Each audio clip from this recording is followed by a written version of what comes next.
It's the weekend review on the Empty Stands podcast. I'm Ebuka. With me on this episode is my brother Albert. We are going to review Matchweek 10 of the Premier League, where we're actually enemies for the weekend. Chelsea played Manchester United at Old Trafford, and it ended in a 1-1 draw. Albert, what are your thoughts on it? And are you happy now that we are back to being friends? It's always nice to be your friend every day, man. I think for the performance, like United, like we seemed like really drained. Especially more in that like on that attacking press. We lacked so much rhythm in moving the ball forward. So many chances missed by Garnacho and also Rashford being not pressing forward and not actually recovering at the same time.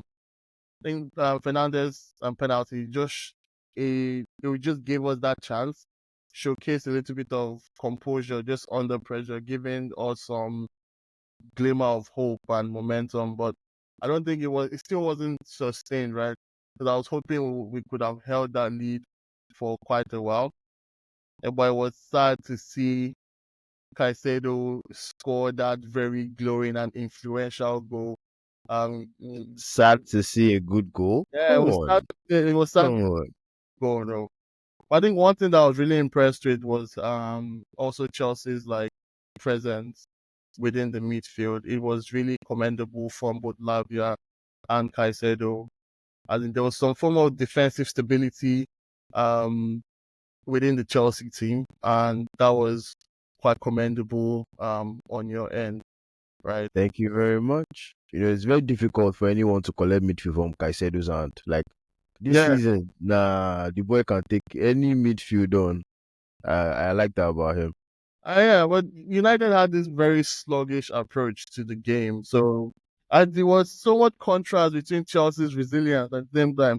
I think that's what actually led to that, like, would I say and fair draw, basically. So I don't think the draw was fair to Chelsea fans though, because a lot of Chelsea fans have been complaining. it felt like we had this challenge, like going forward and maintaining like the high energy press, Mm. like just to optimize like that transition, like especially for like an organized side like Chelsea. So I really expected more from the United team, Yeah, and yeah, but you had your chances though. Garnacho got a we lot of had take on we, social we had media. we had our chances, but Garnacho's performance was quite lackluster, and it felt like there was a lack of synergy between the entire team. Felt like they didn't even train for that game. I listened to Gary Neville say that also. He said they didn't look like a team that actually trained for the game. So yeah, it was just one of those. It was really a sad one, right? Yeah, and United really, to me, you threatened, well, on some occasions. Rashford hit the bar in the first half. Garnacho had a few chances in the second half where, you know, better decision making and maybe you guys would have scored. But you did score from the penalty. And I just want to ask, Don't ask. do you think that was a penalty? Honestly, Let me get it on record. I think yeah, it's clear to say that was a clear penalty. Um, Yeah, I agree. and I like the fact that Hoyland was also he added a bit of like oh to it, like like when he fell, he was like, I'm not just gonna go down in a very calm way. You hit me, but I will add a little bit of oomph. It was very dramatic. I'm Like like, it was so dramatic. Like, ah, bro, like it's a you're not penalty. going I to know, who I to know, I know. shoot you now. It's like it's a penalty. I know, but calm down, calm down. You don't have to be. It's like, nah, man. Yeah, but I was also surprised that it was the weapons fashioned against Chelsea that combined to create that opportunity for Manchester United. For Fana, I've been giving him a lot of stick this season, and rightly so. Big money transfer, 200k a week. I don't care about injuries. I'm not the one that sent him to get injured. But when you're on the pitch, I expect you to deliver, right? He misjudged the flight of the ball. The ball got to Hoyland. And then the number one weapon fashioned against Chelsea this season, Sanchez. You know what? Like, I I think don't know what Sanchez needs to do for the manager to be like, okay, I've had enough. yeah. But I think you maybe let's give Chelsea cut Chelsea some slack. While your centre backs were not at top form, your right backs and your left back they were actually costing United lots of trouble. Seeing Malo Gusto go from one end to the other on the pitch was not a sight to see. It was very Yeah, alarming. the thing is, he looked dangerous, but Malo Gusto this season, his final ball has been zero. So you already know that he's there as an extra body. He's causing trouble, but he's And not actually going to really threaten United. Sadly, some players are not as technical as they should be, but just showing that there's a bit of passion to just push the ball forward and be physical, energetic, that could come as some form of luck for the other team. yeah, I agree with you. I agree with you. I think that was what we're hoping for. That his presence in those attacking areas would cause one or two problems, which it did, but just that we couldn't capitalize. And if you look at someone like Noni, a lot of Chelsea fans on Twitter, they've been giving him a lot of stick, which is fair because Noni hasn't really been on that top level, right? There's a player in there. I know why Chelsea spent the amount that they spent on him, to bring him to Chelsea, because there's a young talent that is good at dribbling, very quick, but he just needs to add some consistency to his game. You scored the hat trick against Wolves, but then you went down, you scored against Nottingham Forest, and you disappeared again. Like, we need that consistency. That's really what we're looking for from Noni. Pedro Neto was good. I really liked his performance in the game. Yeah, he was not an easy game to impose yourself in. But one guy that did was Caicedo. I just want to ask for your honest opinion on that Caicedo goal. It was really unexpected, but it was one that I was quite impressed with. Coming from a defensive midfielder, it showed so much composure in reading the game, right? Giving himself so much space to ensure that he can hit the ball with so much accuracy. I was really impressed with that ball, and despite the fact that it went against us, kudos to Caicedo. He's like just rating his game both defensively plus the goal. I'll give him an 8/10. Ha, wow, very conservative, but it's fine. A Manchester United fan is giving Caicedo an 8. Yeah. I'll take that. To be honest, when you scored the penalty, I kind of didn't expect Chelsea to score again. I was like, this is just going to be one of those games against a big team that we feel like we should have gotten the result, but we didn't. But then Caicedo popped up with a goal that I wasn't expecting, and we did have some other chances, but we just couldn't take it. There's something Maresca said yesterday. He said, in Italy, in the important games, if you can't win, then you don't lose, which at the end of the day, it's still a good result for Chelsea. We wanted to win. Fans are angry. The world wasn't happy about the results, but you know, the main thing is we did not lose. But I wanted to ask, before we round up on the United Chelsea conversation, apart from Garnacho, 'cause I think Garnacho is like the outstanding player that disappointed. Who else disappointed you in that game? I have quite a list, but I think my two standout players that really disappointed me are Rashford and Garnacho. I expected a lot from them. I really expected a lot from them, especially in moving forward, being more aggressive with the ball, being more dynamic with the ball, pressing harder. I didn't see that from them. There was a bit of that lackluster play, even with Garnacho with his recovery. He got a bit of stains from Casemiro. Yeah, I saw that. It was Yeah, I like that from Casemiro. Like, yeah. yeah, no, we're not here to play. Track back. I think looking forward to the new manager coming. While we know that like no one is gonna hide anymore, like everything is gonna be exposed. Everyone Are needs you to. sure no one is going to hide? Remember how Phil Jones was hiding for years at Manchester United? Phil Jones wasn't hiding; he was injured. Yes, but he stayed for a very long time, so you can never know. No, People can hide. one, he was on contract. Two, he Yeah. was injured and he wasn't playing.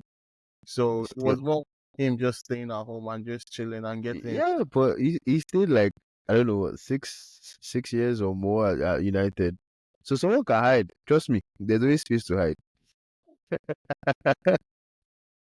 Brother, speaking about the new manager, are you excited? I think it's been an opportunity for some players that are not in the frame right now to break in because a clean slate. Anthony might get a chance to, you know, earn his shirt or whatever. What do you think? Honestly, I'm trying as much as possible to be kind with my expectations, despite the fact that social media makes it feels like it's the coming of Jesus.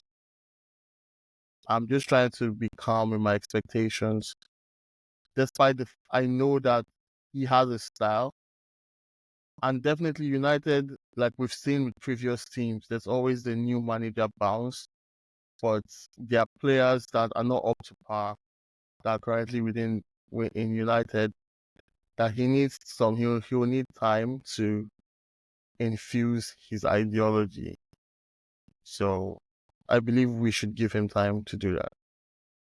So I'm happy for the change. I'm happy that Ineos made the decision, but the decision came a bit late because now if he came during the summer, then he would have had time to like work with these players. But now I think the grace that he has is that he has a player like he has Ugarte in the team, player that he knows. He has Bruno Fernandes, who is also Portuguese. He has Diogo Dallo, who is Portuguese. So there should be some good landing or soft landing. But nonetheless, he's the coach. He will know how to handle his players.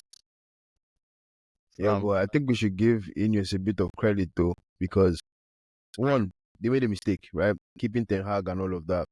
But are you not impressed by the reaction? We sacked the manager and immediately we're getting linked to a top quality manager, a young manager that is, in the market. Everybody's talking about him.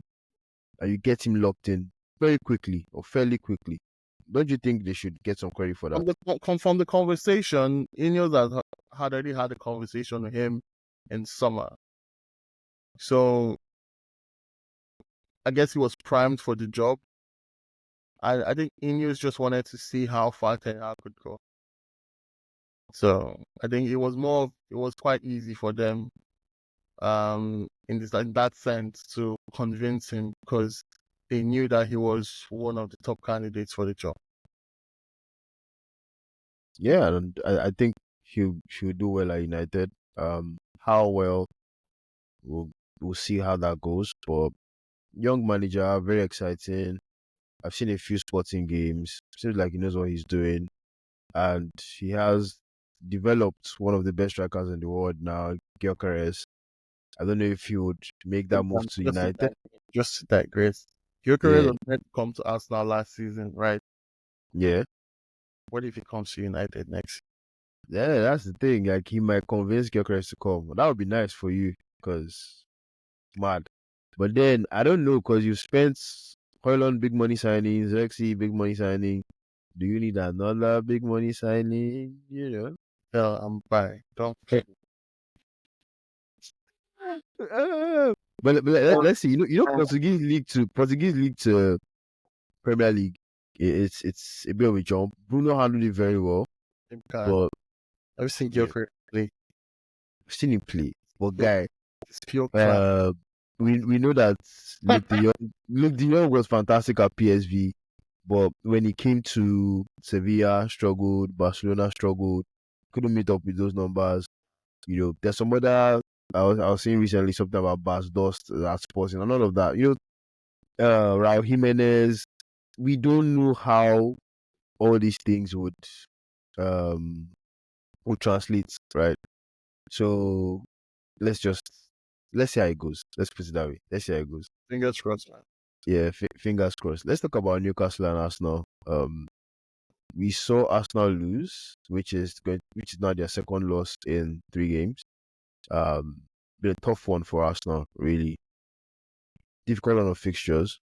Well, yeah, difficult on the fixtures, and unfortunately for them, they just couldn't like take the step against Newcastle. But what do you think about that game? See that Isak's early goal, right? It gave them the upper hand, but it was like well timed, right? From Gordon's cross to the header, right? It just showed a bit of positioning and sharpness in front of goal. And this is one of the key things that Arsenal have lacked this season, with having a pure number 9 to actually help set the tone for games like this. So, but yeah, it was real. It was quite a good one because just right after that, Newcastle just settled into that compact and defensive structure, just forcing I Arsenal swear. to work really hard, forcing Arsenal to work really hard. But at the same time, Arsenal really lacked that spirit. There was some they lacked a bit of spirit in that game. So the Magpies, Newcastle, they're really organized, just maintaining the backline maintaining some form of discipline, and the midfield also providing that like defensive layer for them. Like definitely Arsenal couldn't penetrate. But one thing I know that Arsenal lacked was some form of great. It was quite a lackluster performance from them. It felt like they already settled that they were going to lose. They struggled with rhythm even in the final third. Yeah, the attacking fluidity wasn't well organized, and it was also Do you well. think they're missing Odegaard? Of course, they are missing Odegaard. Yeah. Like I think Arsenal would break without certain key players, right? Well, I think something funny was happening when we were watching the game. Everyone was saying, "Bring in one area, bring in one area." He says you go cultural dance. No, because the boys scored a corner against Preston in the Carabao Cup, the third player, and I was like, nonsense. They didn't know where they are playing. Football Twitter is crazy, man. Yeah, I think that really summed up the game, right? The better team won it, and with Newcastle showing some form of defensive resilience and Arsenal with their offensive struggle, there was no way for them to take that game. And yeah, Yeah, they, and Newcastle have found some form, or rather, Isak has found some form. It's a goal against Chelsea in the Premier League, a goal against Chelsea in the Carabao Cup, a goal against Arsenal in the Premier League. So for Newcastle, it's back-to-back victories, one in the Carabao Cup against Chelsea at home, and then you come to the Premier League, you welcome Arsenal to your house, and you also beat them. Both matches, you keep a clean sheet. That's really good for Newcastle. But I want to talk about Arsenal. You talked about, Arsenal struggling up front. yeah, A big part of how Arsenal play is the performance of Bukayo Saka, especially now that Odegaard is not fit. Uh, he really struggled in that game, and Havertz didn't help situations or help anything at all with his performance up front. Do you think Arsenal needed proper striker? Because Gabriel Jesus is not reliable, so he's on the side. I'm not going to consider him. Do you think Arsenal need a proper striker like an Osimhen or whoever if they really want to, push and challenge? we've had this discussion earlier in the season, right, where we knew that that was the number one signing that Arsenal really needed, but Ateta Ateta would actually balance with the fact that he has a creative midfield with the likes of Saka, Martinelli, Odegaard, and Trossard, and also Havertz playing that false nine. I think he took the whole Guardiola approach a few seasons ago, where he was playing the whole false nine. He didn't have a proper striker, so we might put it down to maybe some financial struggles of Arsenal not having the funds to go in and get a top striker, and also that belief of knowing that they have the right team to help them win the league. But I believe right now we're seeing that that is not going to happen this season. Um, Not like we're projecting, but we know that Arsenal's chances of winning the league right now has really dampened. And whatever Sure. happens, if they win the league this season, it's going to be a miracle. So yeah, they really needed a striker at the beginning of the season, and they didn't get one. And right now they are struggling. So it's really sad to see. Yeah, it is. And you talked about the transfers, right? Them needing to bring in a striker. Um, the news breaking out today, and to our listeners, we're recording this on Monday, the 4th of November. Edu is leaving us now, right? And it's not to Barcelona, it's not to Real Madrid. The report suggests he's going to Nottingham Forest. I still believe that that's a very exciting project. A lot of people don't agree, but that's what I think. And I remember that I met Edu 2 years ago when I was on some company retreats. I randomly, met him and I was like, oh my God. And then I started flying high and I was like, oh yeah, you guys can win the league. I'm like, yeah, sure. But what I'm guessing at is, do you think the bulk of that blame, not getting a striker, should rest on his shoulders? And could maybe the financial situation be the reason why he left or he's leaving us now to go to Nottingham Forest? There might be some form of ambition on his side of moving to a different club, whilst knowing that Arsenal is one of the top clubs in the Premier League and also in the world, right? So this might just lean towards his own ambition of exploring other options in his own career. Definitely accustomed to the lack of getting a striker. Because when you think about it, Arsenal is a going concern. Arsenal was there before Edu, and they've had lots of strikers before him. Yes, but I just know that it's him leaving is a blow for them because I know he had a very strong relationship with Mikel Arteta. So like Arteta is going to lose like a very key ally because Edu is a very highly rated sporting director. So Yeah, and he made the decision to bring Arteta. So I wish him all the best. I'm excited to see what he does at Nottingham Forest. Nottingham Forest are currently third in the Premier League. They are flying high. Chris Wood is scoring every week. Shout out to Chris Wood. He's the only reliable player I have on FPL. The rest of them are trash and useless. you got Haaland, I can't even mainly you got talk about Haaland. mainly you got mini league or your All league. the leagues is what You haven't. Oh, I have him everywhere. I have him in the mid-table league. I have him in the main one. Like Chris Wood is just my guy, and let me let he me just just knows how to continue to deliver for me. Like, finally I no, can. don't look at my points. Don't look at my points. Don't look at my points. I said it was a shit game week. Everybody was bad. Leave that one. Leave that one. No, I wasn't so bad, man. I have like 60 something. Ah, mad. I've never checked my own because I know that it was a bad game week. It was a bad game week. Unless Mbemo like pops up with a hat trick or something. Yeah. It's a bad game week.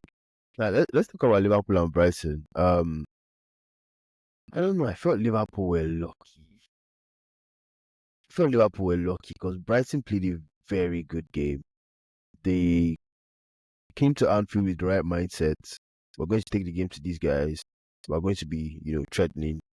Mitoma gave Trent a tough time, especially in the first half. Danny Welbeck, he seems to be a very reliable player up front because he, intentionally or not, popped up with an assist. It was a good performance from Brighton, but somehow in those, crucial last few minutes, they lost it. What are your thoughts on that? I think it boils down to two things, right? Experience on Liverpool side on how to grind out goals, games. But man, Brighton were brilliant and very unlucky. Like Kadioglu's early goal, man, that was just a brilliant goal, man. Like it was just one of those moments of brilliance that you were like, maybe this would shut Liverpool down, just catching Liverpool off guard, giving Brighton that early momentum they needed. It was some form of like quick thinking, just precise finishing at the same time, helping influence that game. But think Liverpool's response, the first goal from Gakpo was quite one of those, lucky It was a goals. lucky It fluke was a goal. very, It pained me. um, yeah. I don't know what Ancelotti is telling them, but I think he has done well to try and energize like Liverpool and helping to refine their defensive structure still, even though there are some loopholes. But it was quite an interesting game. Can't lie about that. It was quite, but there was still some promise on Brighton's side despite the loss. I don't know why I feel sad. I really think that that Brighton lost, right? Yeah, because I'm a United fan, right? It, like, because there was this display of like flair and this Yeah, offensive mindset, right?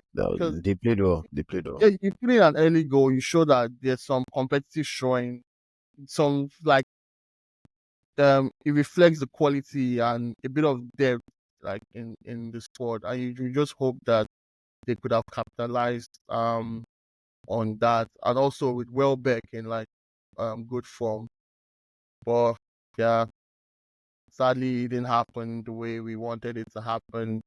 I think a bit of even players like Darwin Nunes was a bit horrendous in front of goal. He was horrendous everywhere. But you know the funny thing is them over and Lumi, they will come out with their bias ratings at the end of the game. They say Trent 9/10, Nunes 8/10, all bias. Nah man. That's what pained me it pained me that Brighton lost because as expected, over dropped another match rating. I was just like, no. Yeah. Well, Uh, I would like to give it to Fabian Hosler. I mean, Hosler. yeah, they're a good manager, fantastic manager, Yeah, fantastic manager. fantastic manager. Um, like they played extremely well. They just lost the plot somewhere. They are sitting eighth Yeah, on the league right now, way ahead of United. So yeah, uh, almost everybody's way ahead of you. West Ham isn't. Way ahead of you. Like if you're not ahead of United, then something is clearly wrong with your club. I So, know, right? We're terrible, terrible. but yeah, I think the last thing for us to talk about is the Bournemouth City game where Man City lost. I don't think a lot of people were expecting that. A lot of people captain Haaland like this guy. No, no, Yeah, yeah. no. Like for the first I've been time in my life, like you making know bad what? decisions. Don't make this bad decision. Like it looks like Salah's game, right? Honestly, Yeah, it I've looks been like making that. bad decisions. I've been making bad decisions, and it caught up with me because No, you eh, think, Haaland. well, so where do we start with the are we all shocked Yeah, because City have a lot of players that are injured, so I think it's fair to be shocked. now? Man City definitely lost that game because one, Bournemouth had they had technical discipline, right, and they were very fast. Like the counter was just one of those things that it looked like City's defense couldn't handle it at any point in time. Semedo was so fast, and Evan Nielsen was also very fast. So it was one that it was like they looked really tired on themselves. So it was a bit of lack of sharpness on City's end. So struggling just to breaking down Bournemouth's own defense and also catching up with Bournemouth's wide wingers. It was just not their day at that moment. Then there was a bit of lack of clinical finishing from Haaland himself. He missed few chances, even when he would try to equalize the game to make it 2-2.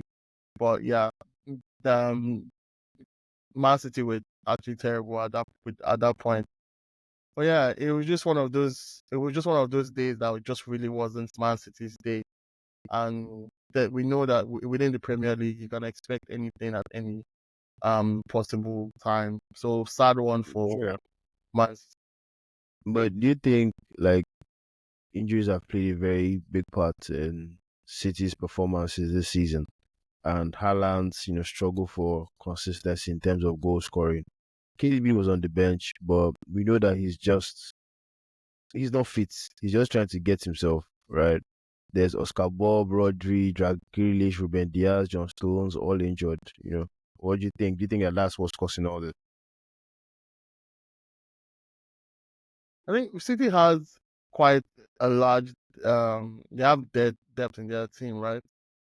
So we haven't actually ever complained about City's injury list because they always have like players that could do the job, right?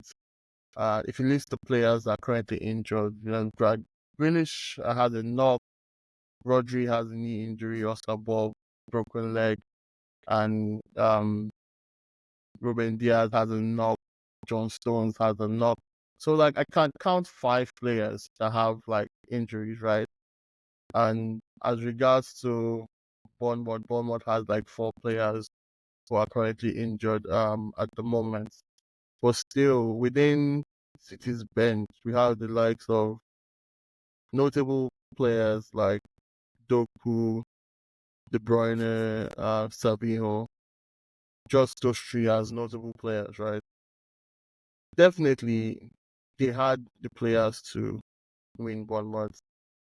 Like, yeah, they had the players to win Bournemouth. Like, the entire team that City actually played in, right, would definitely start in most of the top teams currently in the Premier League. Sure, Yes. sure. So I don't think the injury is one to complain about. I think we can still cut them some slack because Haaland needs service and consistent service. If KDB, I always feel like when KDB is not fit, you don't see the best of Haaland. Haaland can still get you goals, just like how at the start of the season, scoring hat tricks and all of that. But you don't see the best of him until KDB is on the pitch. So I think we can still cut City some slack here and there. And as you said, we don't pay too much attention to their injury list because they always find a way to win. Exactly. So maybe that's why. But I miss KDB and I miss Haaland when KDB is around. So I believe painful. they've set the bar so high for True. critics to be very um should be very crucial with them, right? Like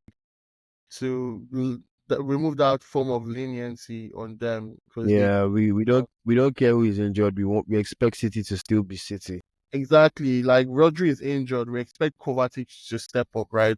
Yeah, The Bruyne is injured, we expect Bernardo Silva and Gundogan to step up, right? So exactly.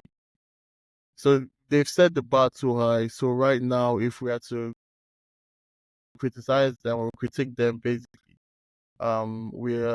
we know how high the bar has been set for yeah, them. true, true. And it's still early days. 10 games in. There's a lot of opportunity to fix up, get the right results, go on a run. And we know City, especially towards the end of the season, if they need to win 15 straight games, they will win those 15 games and win the league. That's how they are. So, we are definitely not ruling them out, but I'm still going with Liverpool as my pick to win the league. I'm happy I picked them, and I'm happy that they've not disappointed just because I want to be right, but I don't like them as a club, very rubbish team. But if I Still. want to ask, like, which City defensive pairing do you prefer? Right now, What's wrong? we ran with Guardiola ran with Nathan Ake and Manuel Akonji. But at the moment, I think I still prefer their Stones. I know that Pep hasn't been giving Stones too much, starts in the Premier League this season. I don't know what is behind that, but I like I like a Diaz Stones pairing. I like Vardiol on the left as a left back, and Kyle Walker as right back. That's my preferred defensive four for well, Man Kyle City. Walker at right back or Rico Lewis at right back. Kyle Walker, see that Rico Lewis boy. I'm not convinced. I'm not convinced. Like he's a kid that if you try to put him outside of City, and we've seen that in his performances for England, you're like, who is this guy? Like, he's not. special at anything. He just knows how to receive the ball and pass to the person beside him. Like he doesn't. So you feel like this kind of player, he's in a system that works. If you put him where there's pure chaos, he would he won't be the same. I think I saw I think someone seen tweet. that we've seen that with most of the City players. Yeah, it happens. Yeah, They work within a system. Like even during the Euros, most of them did exactly. as And when they come out of that system, it's a bit of a struggle. I saw someone posting on Twitter. I said on Rico Lewis that if not for Pep, he'll be in League One or Championship. Like, like Chelsea and Alpi Gilchrist in the last season, Pochettino giving him yeah, games, yeah. but now the boy is in Championship. He's playing well though, to be fair to him. But come on, like, who is this guy? I'm going to buy a football boot for you. So you do your own training. Nah, I was good at football when I was a child, but like once I entered the secondary school, I didn't know what I was in again. I was useless. So no, please. But yeah, I think that's all we can take on this one. Thank you guys for sticking with us. We're at the empty stands. Please like and subscribe to the podcasts everywhere because we are more or less everywhere. Spotify, Apple Podcasts, YouTube. You know, Go just look for us. You find us. Yeah, like, go 9 yards. Man. as well. Thank you very much for listening to this episode. And later in the week there will be an FPL episode preparing you for Game Week 11. Please look out for that. But for now, it's goodbye. Have a fantastic week ahead. Cheers, guys. Cheers, guys.